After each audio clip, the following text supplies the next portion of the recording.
up guys, welcome to my channel. So before we jump right into the let me just put that on silent. So before we jump right into the video, and we are going to jump right in, I'm going to just ask you to do something really important, and that is watch right until the end of this video, because I'm going to be asking you to do something for me, and if you do, it'll mean the world to me, but you've got to wait right till the very end to know what it is. Okay, so I'm going to know whether you stay with me.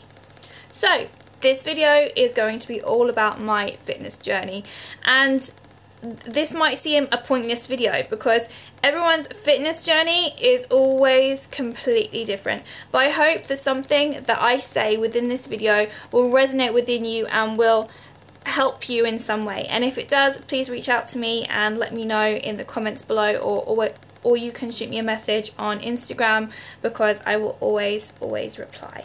Okay, so today it is Monday the 15th of October 2018. Now my fitness journey started a long time ago. So we're going to go for a little rewind all the way back to 2011. Okay, so that was, come on Kirsty, 7 years ago. So 2011. So in 2011, and this might be some of you, I was at university, and I was your typical university student.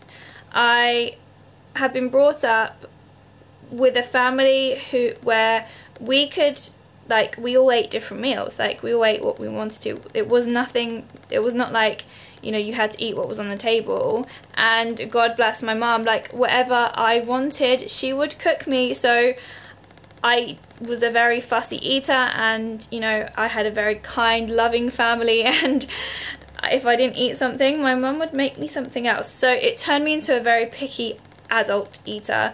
And by 2011, by the time that I went to university, I had pretty much no basic cooking skill. I mean, I knew how to pierce the little lasagnas you get and put them in the microwave, and I knew how to warm up soup and make toast and jacket potatoes, and I knew that if you put everything on a tray in the oven it would eventually cook it all. So basic skills. So ironically, when I was at university, I'd already done my level 2 fitness qualification. So in case you don't know, and you might be watching from a different country, and if you are, this might be a little bit different. So basically, to be a fitness instructor, so to induct people into a gym, you need a level 2 fitness qualification. And I had done that because I'd been working in a leisure centre, and I'd been inducting people to use the gym equipment. So I'd been working as a fitness instructor and a part-time dance teacher as well, because I was always a very active person. So although I didn't have much knowledge of nutrition, just, you know, the basics of nutrition, well, not even the basics at that point, I'd got my level 2 fitness instructor qualification, and I'd been working in a gym. So I was always really active, which is why I'd never really been overweight, because I'd always been dancing, you know, 4 or 5 times a week. I'd been really active. So, you know, I used to go horse riding and dancing, and, you know, I was an active person, even though I was an active child, even though, you know, my eating habits were a little bit not the best.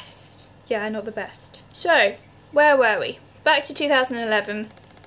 So 2011, I started off with at university, like I said, with unhealthy eating habits. Like a typical student would, I went out and drank a lot.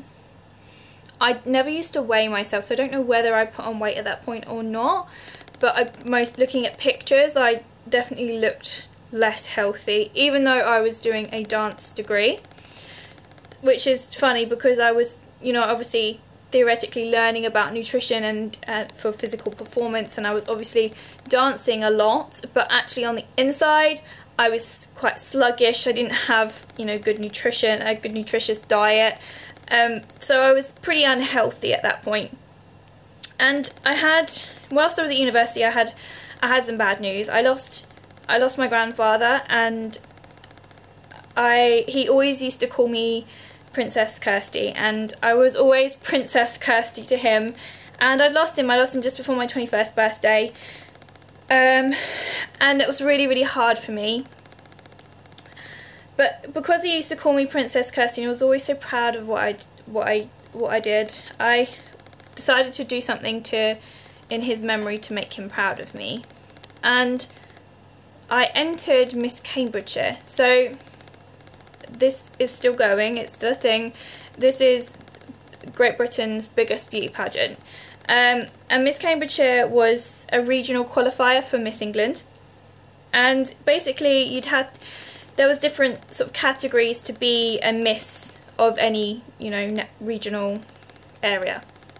And that it included things like doing charity work, and it had a talent round to it. So all these different divisions. So there was like this fitness round, and you know, the model rounds and things. So it had different divisions. So Miss Cambridgeshire had different you know, things you needed to do for it. And the fitness round was there, and I'd studied PE and biology, you know, and dance at my A level, so I was always really interested in the human body. I was always really interested in the sciencey stuff, less of like the physical stuff. I wasn't like a particularly like competitive child, or you know, I wouldn't like play in all the sports teams, but I was always really interested in like the internal, like all the science behind it. So when I was looking at all of these different categories, I thought, right, talent round, brilliant, you know, I'm a dancer, you know, I can do that. Model round, I've only got what I can kind of work with, so I kind of got a little bit of experience behind a camera, but that was about it.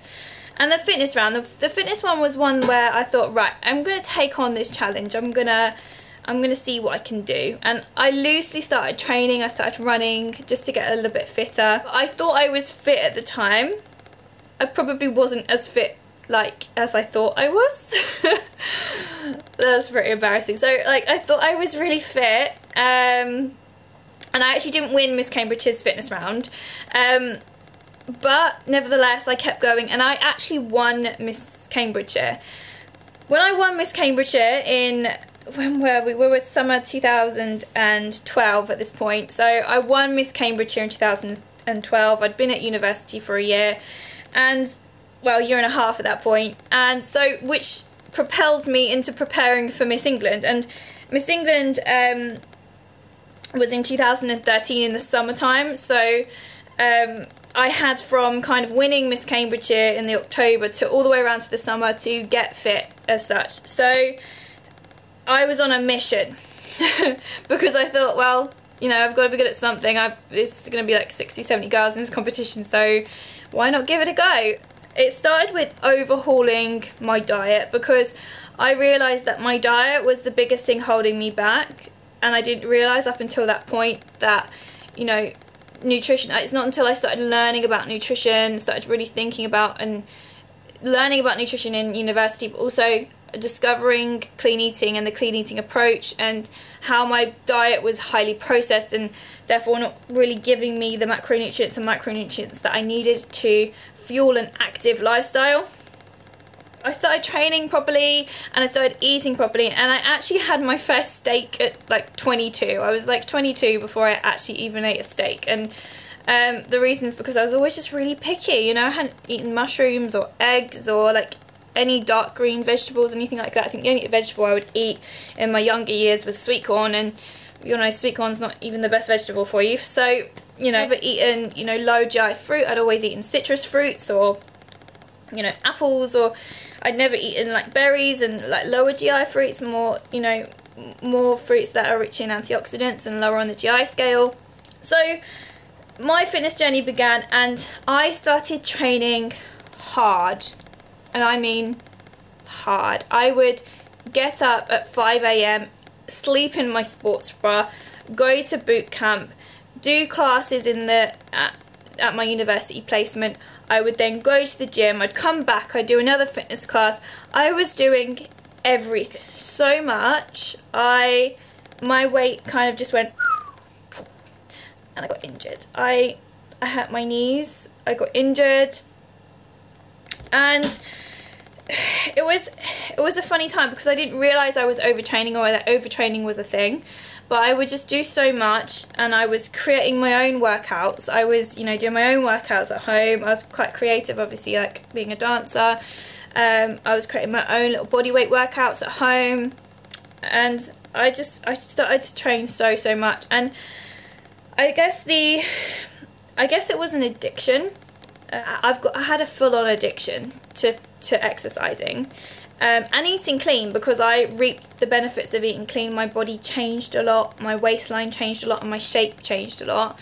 Everything kind of just got smaller, as I was obviously in a caloric deficit, not even knowing that I really was, because I just, you know, ate clean. I didn't track or anything like that. I just stuck to a clean diet, and it naturally put me in a caloric deficit, which it does for most people. So, you know, if you're starting off on your fitness journey and you're just trying to lose a few inches, the best thing to do is to start training and to eat clean, because you are naturally putting yourself in a caloric deficit without feeling hungry, without feeling starved and deprived, and you get all of those benefits of training to intensity, which is, you know, which is effective. And I'm not going to go too much into that because this is about my journey, so all of the kind of the scientific techie stuff I'm going to save for another video. In Miss England I actually won the fitness round, and well, we had 60 people compete, or 62, I can't remember the exact number, compete in the fitness round of Miss England. And you know, we had to go through these rounds, and it was the hardest thing I think I've ever done, still to this day. It was taken by ex-military, and we had to go through these knockout rounds. And I remember specifically the round before the very last one, I literally couldn't even untie my shoelaces to take my shoes off because I was that sore already. And the last round was you had to do as many burpees as you can in a minute, and like I think it was like 12 girls did it. And I won top 6, and they only went up to top 6. So I was one of the ones that won the fitness round. And I felt like I had just won the lottery. I'm not kidding you. The sense of achievement of winning that round was incredible, because I trained so hard for it, and I did it. And this realisation of, actually, I can do things if I really put my mind to them, it really started to change my mindset. And I guess that was a tipping point in my journey, because that ignited something within me that started to make me believe in myself. And until then, I don't think I truly believed in myself.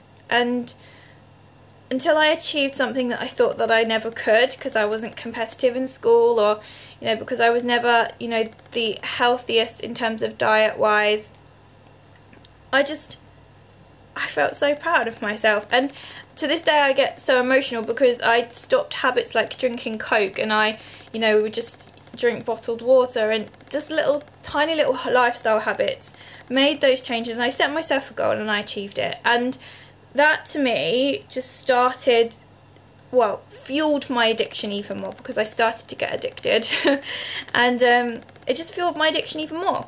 So I continued to train, I continued to enter various other beauty pageants. I guess the struggle at this point, and the real low for me, and I haven't actually spoke about it before, was at this point I started to really restrict carbohydrates massively, and not just refined processed carbohydrates. I started to restrict all carbohydrates. So because I restricted so much, I became a little bit scared of them. So, and because it's difficult for me to talk about actually, because yeah, it's just a difficult time. I started to really restrict those carbs. I knew that refined processed carbs were bad. You know, obviously they're refined and processed. They're not great for you. They're not the most nutritious. That's a fact. But to restrict rice and potatoes and things like that, it got very obsessive. And it's because it got me the results in the first place, I thought that they were all bad and that they would make me overweight, which is not the case. You know, restricting the good carbs is not the way to go, and I know that now. But that was a low point for me, and combination of restricting my carbs and some emotional turmoil. So I was going through a lot during my last year of university, between sort of 2013 and 2014, well, sort of 2013 mainly. I was having a hard time. I wrote my dissertation, and you know, I got there in the end, and I had some amazing friends who helped me through that time. But the restriction of carbs was like a control thing, and I didn't know I was doing it, but I was addicted to eating clean, full on addicted to eating clean, and my addiction to eating clean made me unhealthy. And it's insane to talk about it, because I am an advocate for clean eating. I believe in the clean eating approach massively, but I was addicted to eating clean. So I was scared of eating anything that wasn't clean, and that dropped my weight massively. My weight plummeted, and I'm not sure whether it was just that or whether it was, well, it was definitely the quantity I was eating as well, because I was a university student. I didn't have a lot of money. I was in my last year of university, so I definitely didn't have a lot of money. And instead of buying cheap food, I would buy clean food, which is of course slightly more expensive, we know this. But because I would only buy clean food with my budget, I would only buy a small amount of food. So actually, not only was I eating clean, but I was eating too little as well.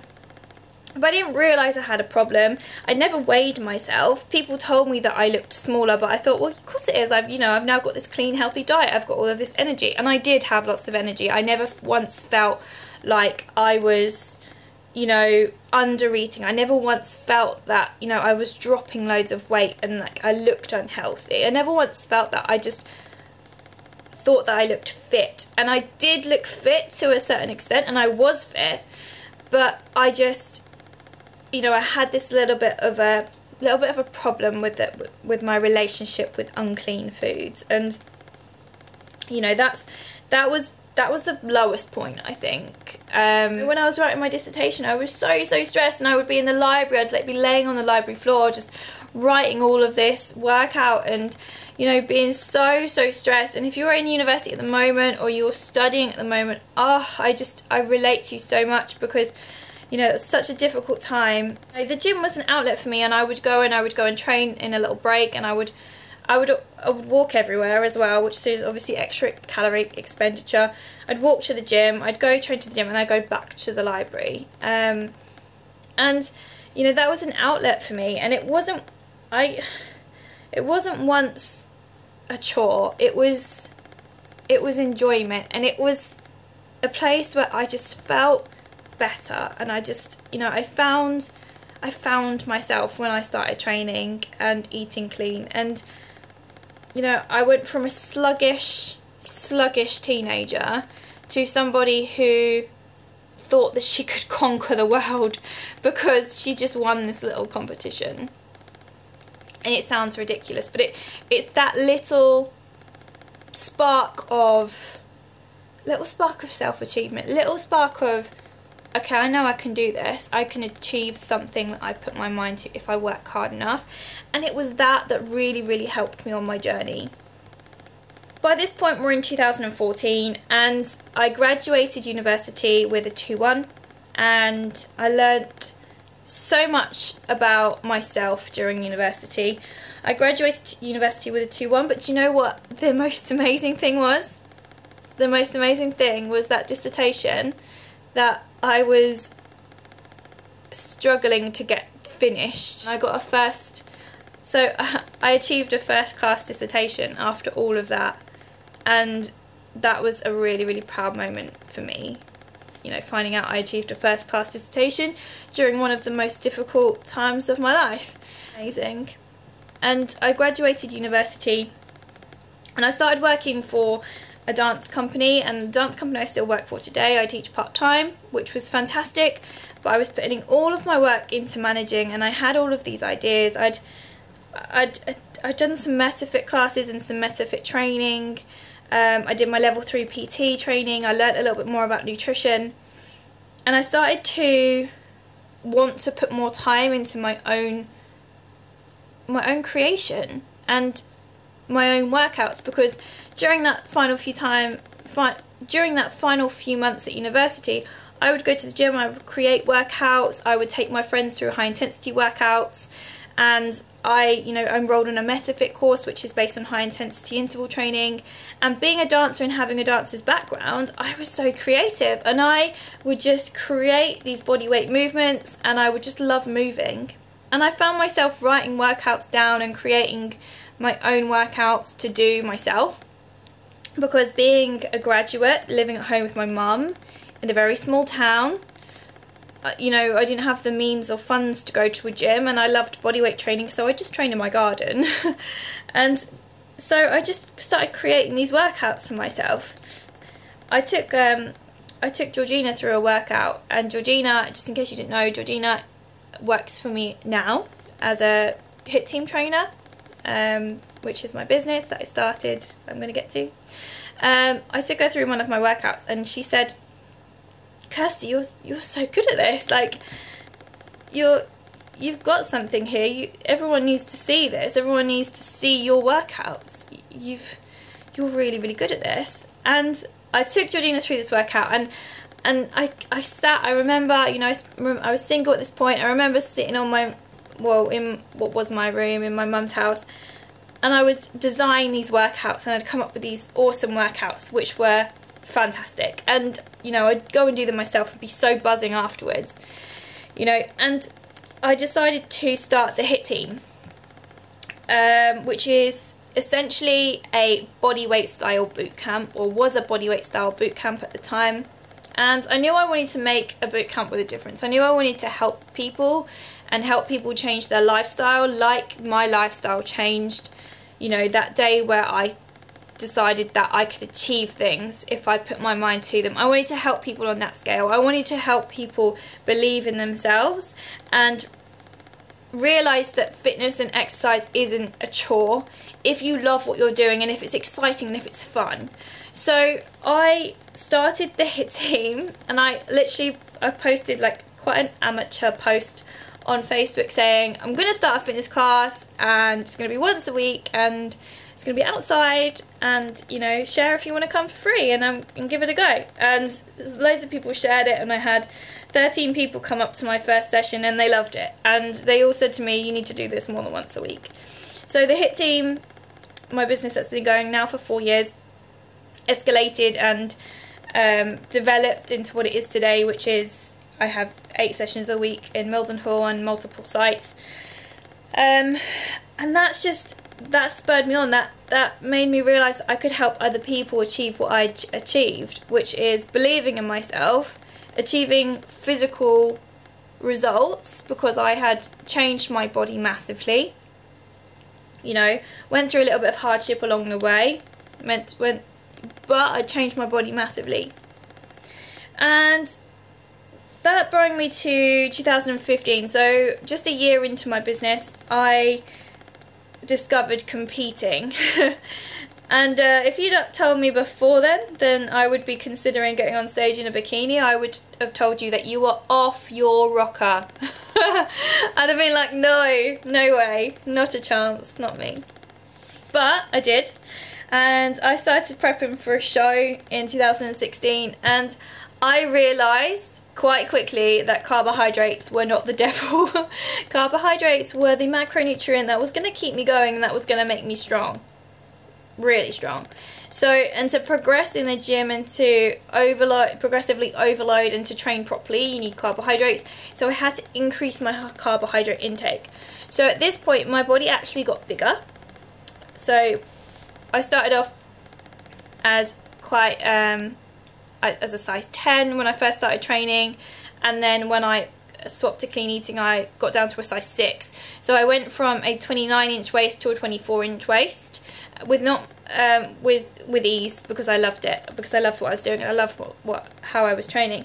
My waist, when I started weight training, went up, and I had to eat more carbs, and I started to train, and I started to get more muscular. And when I started to weight train, and I started to train, and I started to progressively overload with my weights, I fell in love with it, and I started HIIT resistance. So it was basically a HIIT-based functional class with resistance as well, and I bought myself some kit and I started HIIT resistance classes, and I started weight training, and I actually started to eat more carbohydrates, which allowed me to build more muscle. I started to eat more carbohydrates, more proteins, and I started to educate myself massively. I would read everything.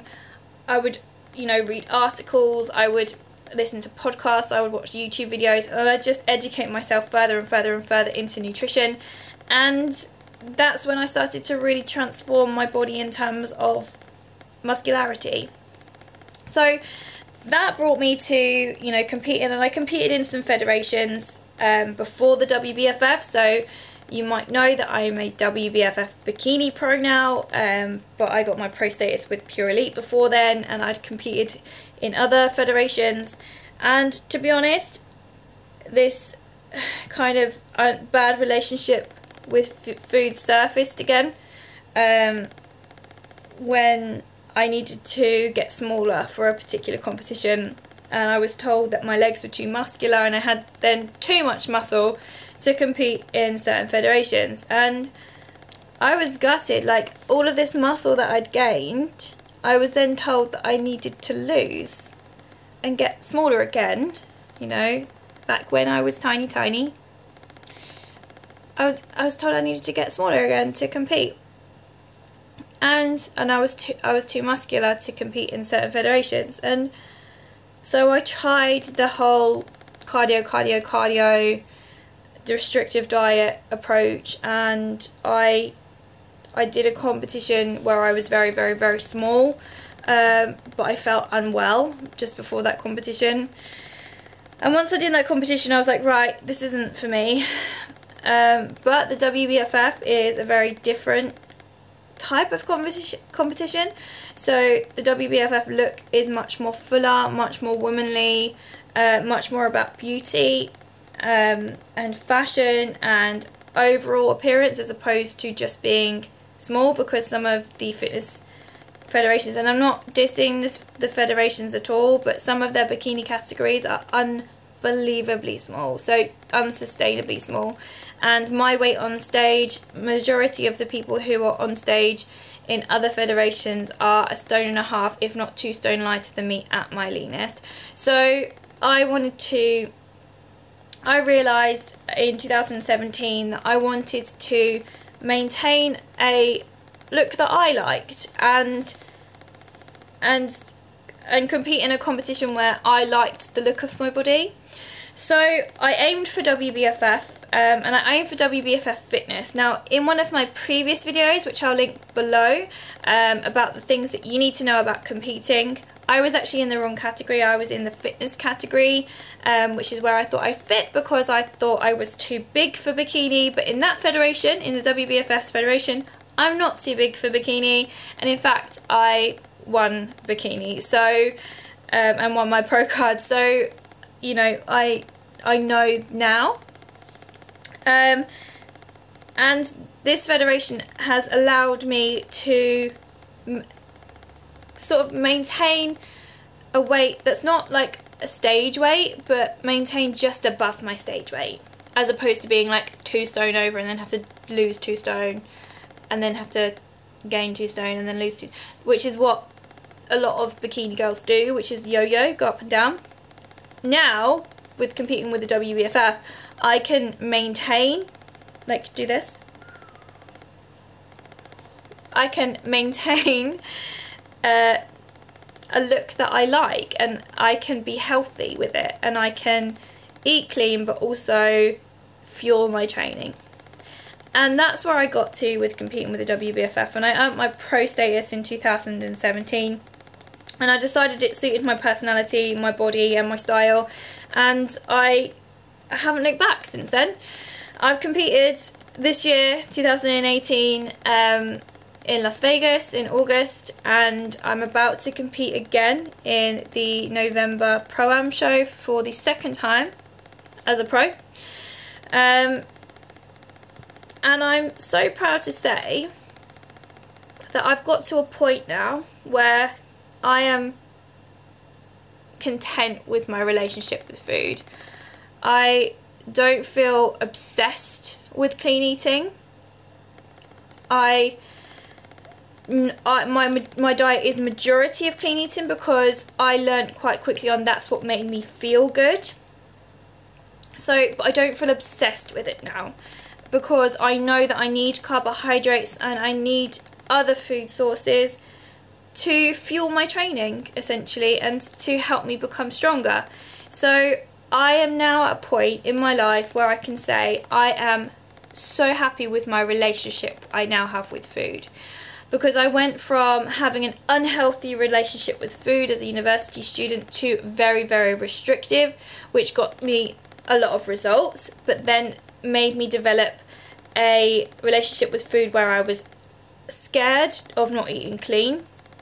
And I went through that, and I'm not ashamed to say that I went through that obsession, coupled with emotional stress and also a low budget, which created you know, a smaller mini version of me.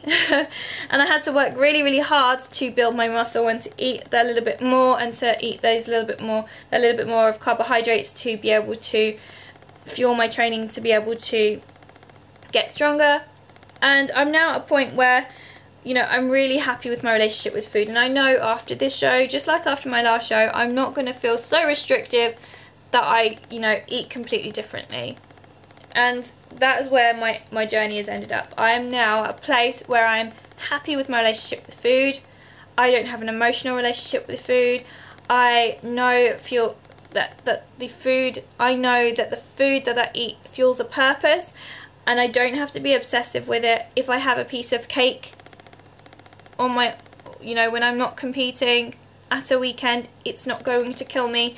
So I don't have that restrictive relationship with food. I now also don't have the budget of a student, so I don't have to eat the tiniest little portions because that's essentially, that didn't help. No, it didn't help that. So yeah, so I have rambled on now for quite a while, and I said to you at the beginning that I really wanted you to do something for me if you listen to this entire video. And if you've listened to this entire video, well done, because this is a long one. So if you've got to this point, just, if I had a hat, I'd take it off because I feel like I've been rambling for hours.